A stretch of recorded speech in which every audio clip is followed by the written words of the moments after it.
Today on Crunch Week, we're talking about Amazon going into direct competition with Square, tech CEOs dousing themselves in ice water, and Alex's new startup idea. Hey there, I'm Colleen Taylor. And I'm Sarah Burr. And I'm Alex. And so it was sort of a quiet week on the tech news front. Most of the national news, of course, was dominated by the crazy situation right now in Ferguson, Missouri. So it'd be remiss to not acknowledge that, but we at TechCrunch didn't cover that story at all. It was really kind of a... We mentioned it a little bit. Yeah. We discussed some of the social media angles, and I think we wanted to stay kind of apart from the national discourse on police militarization. It's not really a tech topic, but it's been, I think, depressing and sad to watch. Yeah, that's clearly been dominating, I think, all of our Twitter feeds all week, and it's kind of at the front of everyone's mind. But on the tech news front, it's August. It's August. It's Everyone's in Paris, just hanging out. Whoa. Who's in Paris? Wait, yeah, what? VC. I can't. Okay, never mind. No VCs are in Paris. I promise. Oops, didn't mean to slow that one out there. He knows something. No, people. I mean, it's Hamptons, get out of the country sort of time for venture capital and technology, and I feel like it's kind of dampening the news a titch. It is. But, news out of Square. Well, Amazon first came out with its own version of sort of the Square card reader, which was great vindication, I think, especially for TechCrunch. Our own Lena Rao, 2 years ago, scooped this, that Amazon was working on this. This is something in the works. At that time, in 2012, a lot of other tech bloggers sort of shot down her idea and said TechCrunch is reporting this thinly sourced, ridiculous story. Amazon would never get into this. And now, good for Lena, and it came true. Well, our former Lena Rao, who we lost to Google, fuck you, Google, by the way, thank you. No, I mean, it's great. I mean, the reason this matters, though, is because they're going to undercut Square's pricing, which is huge. I mean, this is a direct blow to Square's margins and the ability to generate revenue from their payment flow. Sarah, what did you think about this when it came out? Well, I think it's kind of funny because already there were kind of rumors floating around that Square was maybe in trouble, that it was delaying its IPO. So it was kind of odd that they released a blog post this week that was kind of BuzzFeedy top 10 reasons why. Explain this blog post to everybody, because it was curious. Yeah, it was like everything is fine here. We're all good. Don't worry. Our prices are fine. Our business is fine. We're growing and onward and upward. Right. Which was weird. So it seemed, this is the blog post. It was from Square's official blog. They put it out the day after Amazon launched its card reader, and coming off of a week or two of kind of a lot of articles about Square being in trouble in the media and Square kind of losing its direction. So Square just put out this article that said top 10 myths about Square, and among them was like that our business isn't doing well and all of this different stuff. I thought it was kind of brave. All right. Please, Sarah. I thought some of it is clearly them acknowledging that people have had concerns and clearing up some of the possible complaints people have had. The rest of it, I thought, was really telling that, they're clearly thinking about, what people have been saying and trying to address it, but... This calls for my favorite story of all time. I don't know if you've done this on Crunch Week yet, so hear me out. The head of the AFL-CIO was before Congress, and he was asked, "Are you as powerful as everyone says you are?" And he goes, being powerful is a bit like being ladylike. If you have to say you is, you probably ain't. Right. And so if Square has to say, guys, we're fine. Everything here is great. These are not the droids you're looking for. Things are not okay.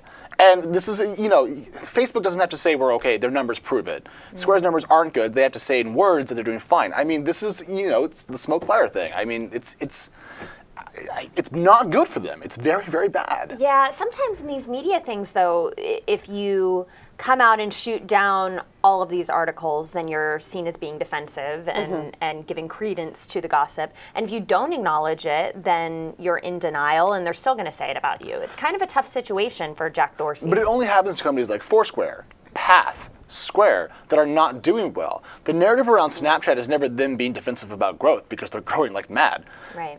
I don't know. I wouldn't want to be in their position. I mean, I'm sure they've heard plenty of complaints, and they're trying to figure out how do we address all of this. And this was the idea they had, which wasn't maybe the best idea. And I think some of the things in their top 10 list were things that they had probably heard that Amazon and other competing companies were going out and telling possible customers. Right. Some of it was, oh, that Square is more expensive, or that Square has certain, technological problems or something. And you can tell that that's probably in the sales pitch for their competitors. They get on the phone with potential, users of the service, and they say, oh, but you don't want to use Square because Square is X, Y, and Z. So I think some of them were those myths put out by Isn't Square more expensive than Amazon? I mean, Amazon charges 1.75, not 2.75. That's cheaper, kind of on the face of it. So if they say we're not more expensive, but they charge more money for the service, aren't they not speaking kind of accurately? Yeah, I think that this is what all competing companies say, right? It's like, well, we're expensive in this way, but then over the long term, maybe it's least expensive. It's just these battles that companies always have between each other, and they want to say they have a superior service and all this stuff. But I think you're right that Square is definitely not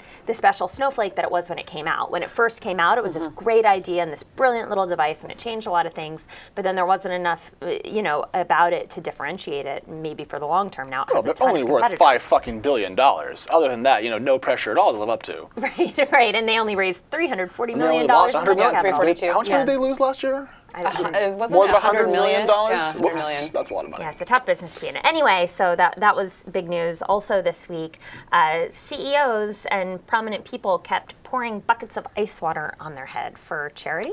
Yeah, that was phenomenal. Yeah. That was, I think there's been a lot of debate on where it originated, but I think you wrote the story, so maybe you know a little bit more. I only did the one about Satya because I like Microsoft. Yeah, And, so let's name the people who have done this so far in tech. Dick Costello, Zuck, Satya.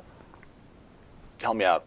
Did Bill Gates? No, Bill Gates just Gates. did. Yep, I he mean, just did it. pretty soon every single CEO will have done this, and it'll be like, I work for coupons.com. I'm doing the ice bucket challenge. but we joke, we laugh, but it's driven donations up more than 1,000%. So even though it's a little oh look, rich white men being on camera, it has Well, actually and had more a positive people in the effect. last week have done it. I mean, what 75% of everybody that's been doing it has done it in the last week? Yeah, because it's this viral kind of thing also. Yeah. You do Where you it. start naming And then more. you say, I call on, I think Mark Zuckerberg said, I want Sheryl Sandberg to do this and a couple of other people. And if you don't do it in the next 24 hours, you have to then donate money. Are they, I'm thinking they're going to dump it on themselves and probably feel compelled to donate anyway. I'm thinking that they're probably That's doing what both. Gates said. That he said, I'm going to also give money. Yeah. But I'm also going to take the challenge. I mean, I think that's a good way to try to dig into this. I mean, course. because Gates can break off $100 million if he wanted to, not just 100 like everyone else. But I mean, look, helping people not get sick and to get more healthy is fantastic. And even if it's just rich white men pouring water on their heads, if it has a good effect, I think we can kind of stand behind it in this Or case. rich white women. I mean, Martha Stewart. So are She we all did it going to too? pour these things on our heads right now? Tequila?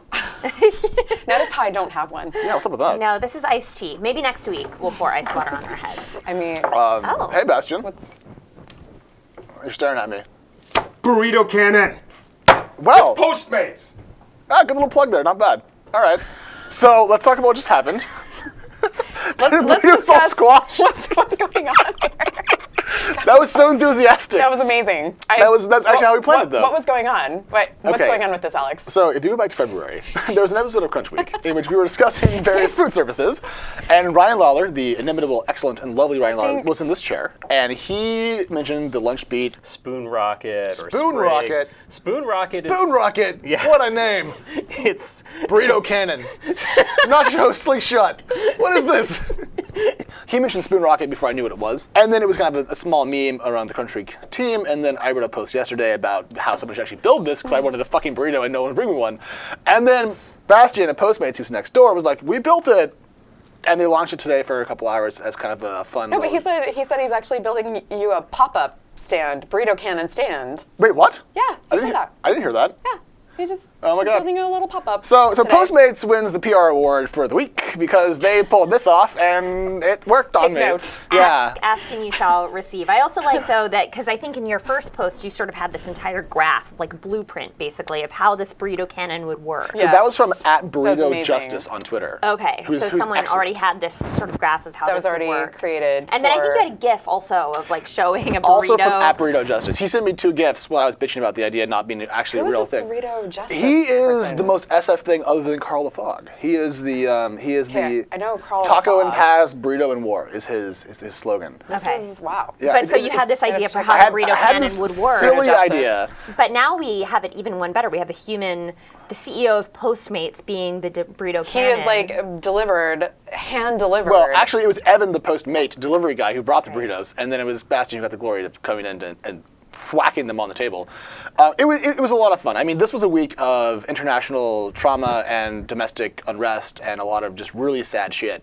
And so to have kind of a giggle at the end of the week was a nice way to change the tone of, I think, well, at least my mood. and I'm looking at these because I'm actually really hungry right now. Well, the more Yes, we're done okay. shooting, we can eat them.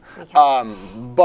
But apparently they put the store on the Postmates app, and apparently it's very popular. So they're doing like tons of deliveries. You gotta get. Do you have the trademark on this? You've got to get. I'm it not. going. No, Get it cracking. was a joke that turned into a blog post. That turned into a temporary. amazing. Like it's not. We are not going to make. You've this thing. changed the world. I've changed lunch for one day. That's not. Alex Wilhelm, CEO of BurritoCannon. Thanks for joining us this week on Crunch Week, and thank you all for watching. And tune in next week.